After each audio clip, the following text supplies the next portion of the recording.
ఈరోజు మనం సుగంధ శక్తిపీఠం కోసం తెలుసుకోబోతున్నాం. ఇది ఒక అద్భుతమైన క్షేత్రం. భారతదేశ ఆధ్యాత్మిక భూపటంలో శక్తిపీఠాలకు ఉన్న ప్రాముఖ్యత అంతా ఇంతా కాదు. సతీదేవి దేహత్యాగం తర్వాత ఆమె శరీర భాగాలు పడిన ప్రతి చోట ఒక అద్భుతమైన శక్తి ఉద్భవించింది. అయితే చాలామందికి తెలియని విషయం ఏమిటంటే, ఈ 51 శక్తిపీఠాలలో కొన్ని మన దేశ సరిహద్దులు దాటి పొరుగు దేశాల్లో కూడా ఉన్నాయి. ఈరోజు మనం తెలుసుకోబోయేది బంగ్లాదేశ్ పచ్చని పొలాల మధ్య సోందీ నది తీరాన వెలసిన అత్యంత శక్తివంతమైన సుగంధ శక్తిపీఠం. అమ్మవారు నాసికపడిన ఈ క్షేత్ర విశేషాలు ఏంటి? ఇక్కడ భైరవుడి శక్తి ఏంటి? పదండి ఆ ఆధ్యాత్మిక యాత్రను ప్రారంభిద్దాం. మీరు ఇంకా పాకిస్తాన్లో ఉన్న శక్తిపీఠాల వీడియోస్ చూడకపోతే కింద డిస్క్రిప్షన్లో లింక్ ఉంది, వెళ్ళి చూసేయండి. బంగ్లాదేశ్లోని బారిసాల్ జిల్లా షికార్పూర్ గ్రామం. పూర్వం ఈ ప్రాంతంలో దట్టమైన అడవులతో సుగంధ పరిమళాలతో నిండి ఉండేదని, అందుకే ఈ పేరు వచ్చిందని ఒక కథనం ఉండేది. ఒక పురాణ గాథ ప్రకారం సతీదేవి నాసిక ఇక్కడ పడినప్పుడు ఆ ప్రదేశం నుండి దివ్యమైన సుగంధ పరిమళాలు వెదజల్లాయట. చాలా కాలం వరకు ఆ నదీ తీరంలో మల్లెలు, పారిజాతాల వంటి సుగంధ పుష్పాలు ఏ కాలంలోనైనా వికసించేవని చెప్తూ ఉంటారు. అందుకే ఈ నదికి సోంద్ అంటే సుగంధం అనే పదం నుండి పేరు వచ్చిందని చెప్తారు. నేటికి కొందరు భక్తులు తెల్లవారుజామున నదీ ఒడ్డున ధ్యానం చేస్తున్నప్పుడు ఒక రకమైన దివ్య పరిమళం అనుభూతికి వస్తుందని చెప్తూ ఉంటారు. ఇక్కడ ప్రవహించే సోంద్ నది చాలా పవిత్రమైనది. భక్తులు ఈ నదిలో స్నానం ఆచరించి అమ్మవారిని దర్శించుకుంటుంటారు. శతాబ్దాల కాలంలో ప్రకృతి వైపరీత్యాల వల్ల, దాడుల వల్ల ఆలయం పునర్నిర్మించబడింది. ప్రస్తుత ఆలయం రాతితో నిర్మించబడి శిల్పకళా చాతుర్యంతో అభివృద్ధి చెందుతుంది.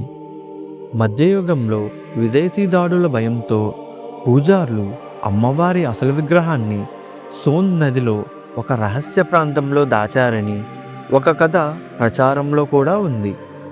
చాలా ఏళ్ల తర్వాత ఒక భక్తుడికి అమ్మవారు కలలో కనిపించి తన ఉనికిని చాటిందని, ఆ తర్వాతే ప్రస్తుత ఆలయ నిర్మాణం జరిగిందని స్థానికులు చెప్పుకుంటూ ఉంటారు. సుగంధ శక్తిపీఠంలో అమ్మవారిని ఉగ్రతార అని కూడా అంటారు. దీని వెనుక ఒక ఆసక్తికరమైన కథ కూడా ఉంది.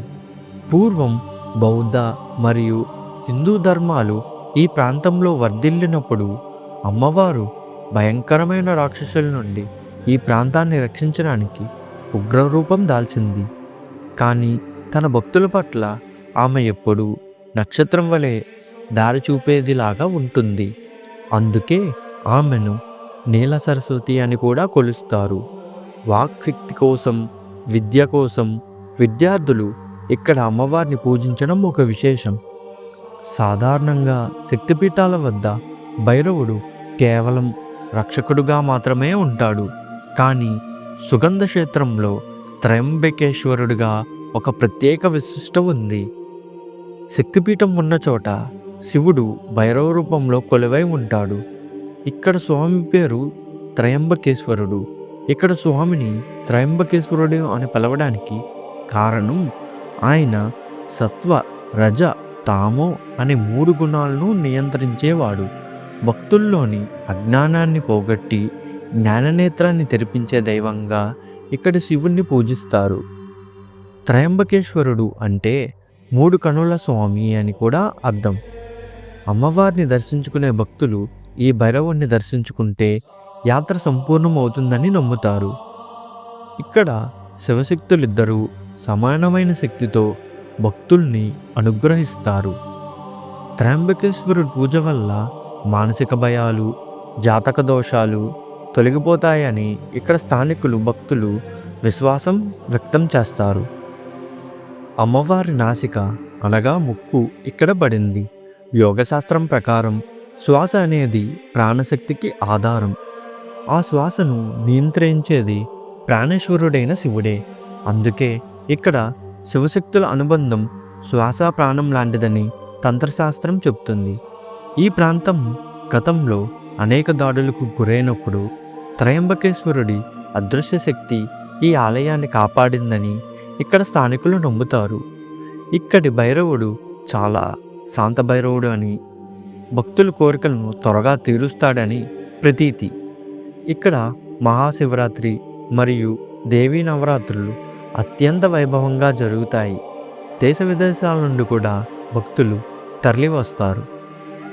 51 శక్తిపీఠాల్లో సుగంధ క్షేత్రం సిద్ధపీఠంగా పరిగణించబడుతుంది. ముక్కు అనేది మన శరీరంలోని 5 జ్ఞానేంద్రియాల్లో ఒకటి.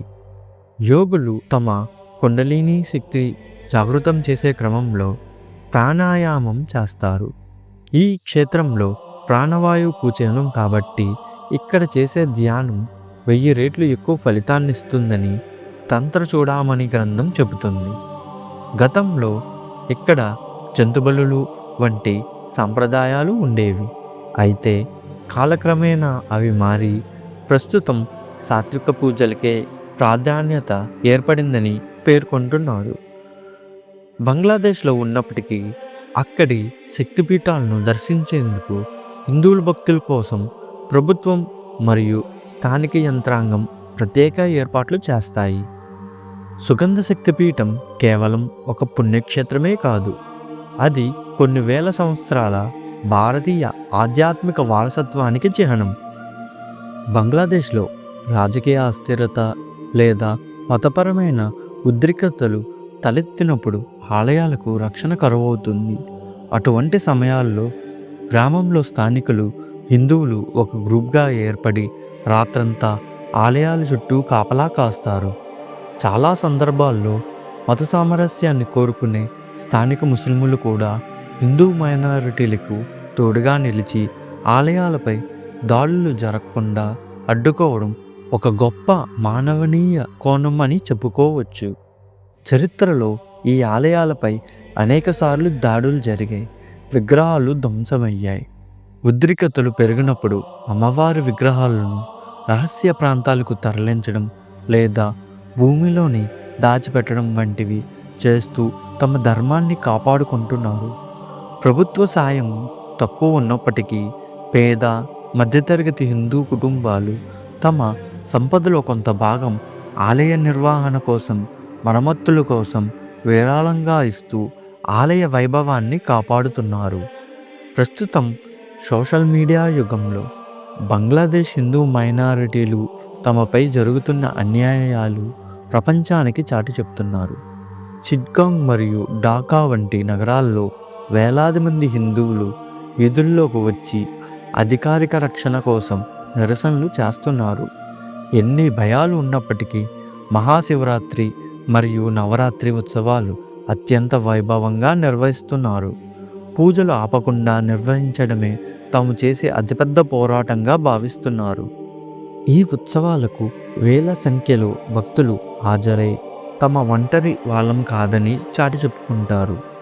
రాజకీయాలు మారవచ్చు, దేశ సరిహద్దులు మారవచ్చు, కానీ భారతీయుల గుండెల్లో ఉన్న దైవం పట్ల విశ్వాసం ఎప్పటికీ మారదు.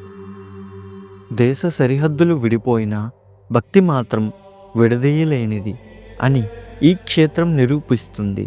అమ్మవారి ముక్కు పడిన ఈ నేల భక్తులు కష్టాల నుండి విముక్తి ప్రసాదిస్తుందని నమ్మకం.